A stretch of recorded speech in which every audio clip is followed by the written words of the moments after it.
Everybody, it's Brandon and I'm back with another real discussion. So y'all, I'm heated this day. I'm like frustrated. Y'all gonna hear me say some real shit today.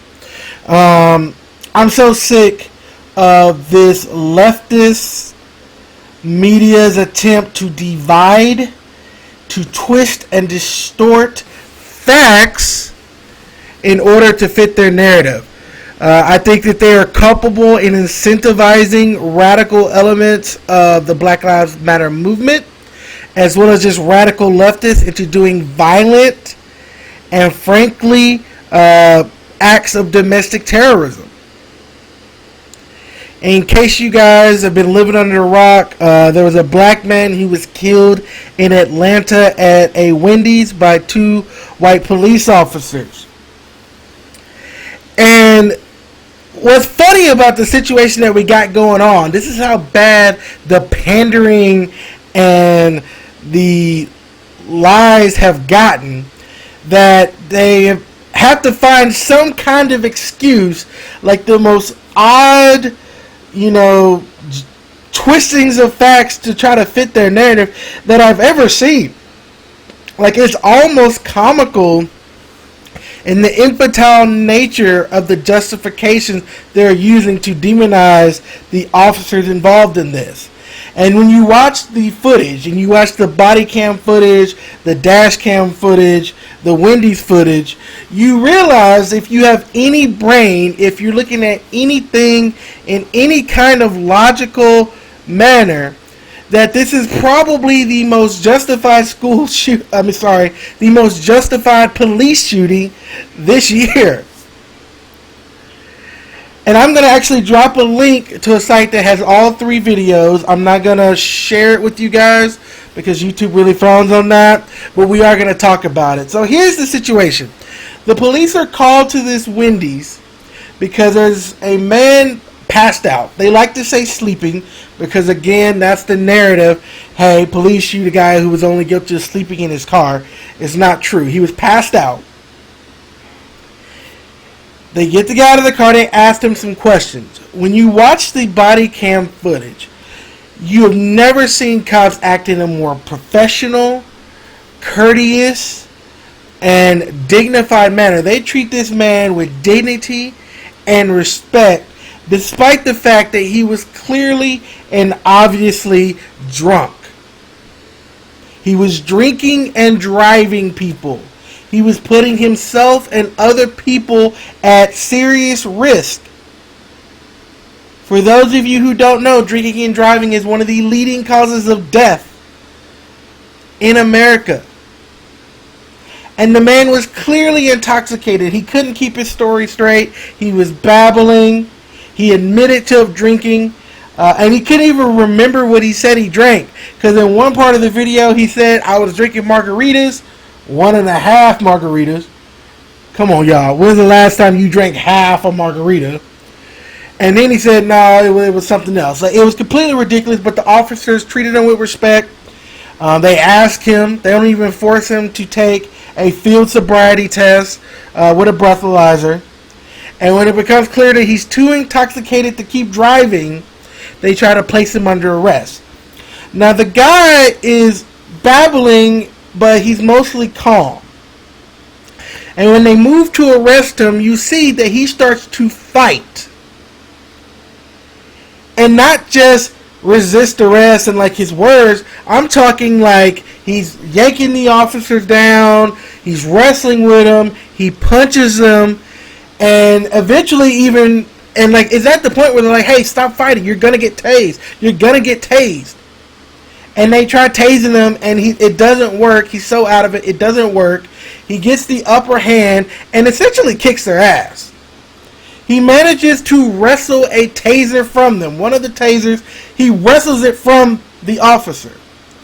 So let's sit and look at this objectively, right? So you have a guy who's publicly intoxicated. He's drinking and driving. He is willing to fight and is able to overpower two officers to the point that he wrestles a weapon away from the officer. And this is the victim. This is who the media and these leftists are trying to say, man, this is the victim right here. You have people saying, man, he was drunk. He couldn't control himself. So? Like, the rationale is insane. So he wrestles the weapon from him and then runs. And the police chase him because obviously this guy is now armed. He's clearly dangerous. And you see in the Wendy's footage, not only does he run, and they're running at him. They have not pulled his gun. One officer did not pull his gun out yet. The guy turns, points the taser at the officer. So he's pointing a weapon at officers of the law. And from the flash, it looks like he shot at them. And it is at that point when the officer unholsters his gun and shoots him. And he dies. And before the ink was even dry on the form, you got the mayor throwing him under the bus. And this is how you can tell that she's just pandering and trying to appease the mob. Because she says it's very clear distinction. She said there's a difference between what you can do and what you should do. So she knows that this is justified. But she throws him under the bus. One of the officers is fired. I think as everything, the video comes out, I think he'll not only be reinstated. Honestly, I'm predicting with just the way that she reacted and just threw her officer under the bus, I'm predicting that this mayor, she's going to resign sometime soon. I think they're going to push for her to resign. The governor will. Because that's not acceptable. That's not what any good leader does, is throw people under the bus to appease the mob when all the information and all the facts are not there. As they're taking witness statements, they're reviewing and getting warrants for security video. Like, it takes a little bit of time. And it is very clear. And then you have the leftists. I don't even get the logic, because clearly this man is unhinged, who say dumb shit like, well, why didn't they shoot him in the leg? Or why didn't they aim to kill? Like, why did they aim to kill? They could have just shot him. What? You aim center mass. Anybody who does any shooting will tell you that you always aim center mass. And if you're saying that, you either watch too much TV or you just looking for a reason to be mad. And then you have people say, well, they should have just let him escape. He didn't have to die. So you want to let the guy who's intoxicated, who is willing to fight police officers. Like, think about this. This guy was so out of control that he was willing to fight 2 armed police officers. That's the guy that you want to escape. Now, if he had escaped and harmed somebody, who would y'all have been blaming? And then you have the people, one of the person say, well, it was a one-use taser. Once he fired it, it was useless, and they didn't have to shoot him. What? They shot him as he shot at them. Like, it is really insane the justifications they try to do to try to make this man a victim. Like, it is insane. And then, as they do, because there's mobs out there, they burn down the damn Wendy's.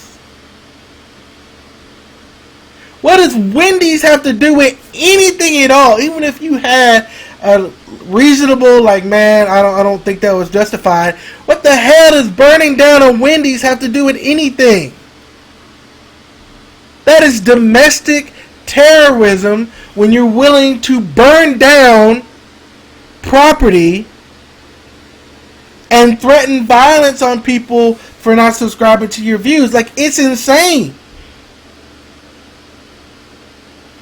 And I'm going to take this opportunity as an adult, as a man, as a black man in America. White people, black people, stop upholding people in the wrong. I don't care if you're leftist, right wing. Wrong is wrong. And when you have someone who does something that's clearly wrong, don't try to justify it. Don't try to make excuses for it. He is responsible for his own behavior. Like, I don't know how to tell you this, but we people, there's black people who make mistakes, who commit crimes, who do things that they shouldn't do. And I'm not saying that, oh man, they that's free range to kill them. But I'm saying is that sharing outrage to the point where you're willing to burn down a Wendy's just shows that you're just so out of touch with reality and that you're just looking for any excuse to be angry. Like, being an ally. I know that's what a lot of white people that are listening to this, and that's really the mindset and what they're telling everybody to be right now. Being an ally doesn't mean you have to justify or find some kind of way to back the black guy in every situation. And I really put it in context with the Me Too movement, in the sense that, man, there's all these horrible things that are happening. No one can deny that. But you can't overcompensate with it. You can't start overreacting and ignore all realm of facts about human nature. That no matter your gender, no matter your race, no matter what, people lie, people steal, people, I'm trying to say it the right way, people rob, and that people kill. And that's just the reality of humans. And it's time to stop feeling the need to twist facts, to make excuses, to justify, well, we've been mistreating them for 400 years, so, I mean, I guess it's okay that they're burning down property. Like, that is stupid as hell. Like, if you listen to yourself talk, like, I really don't believe a lot of y'all really believe this shit. I really believe that a lot of people feel like they're obligated to say something, because I just can't see a reason why anyone with any logic or rationale, ability to rationalize things can somehow justify this.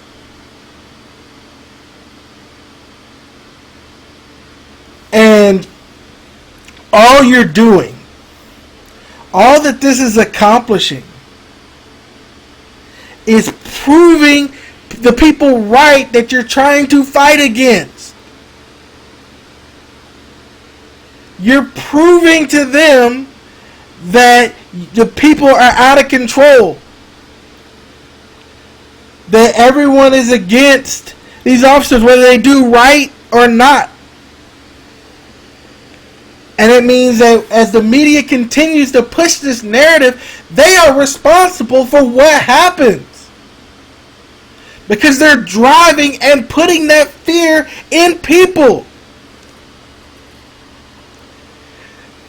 Journalists, the reason why the journalists have so much freedom, it is their responsibility to report the news. Their job is to report what's happening to keep us informed. It is not their duty to tell us what we should think. It is not their duty to share opinions. It is not their duty to share one side of something in order to drive up and push supporters for that narrative just to make money. And if that's what the media is going to do, then all of those freedoms that we give them, they need to be rolled back. Because clearly they're not doing the job that they were meant to do, which is to keep us informed about what's going on. Facts and what happened has no political slant. And don't tell me, oh, they're just reporting it as they see it, because you can see it in the headlines that they use. Black man killed for sleeping. That was one of the headlines that I saw.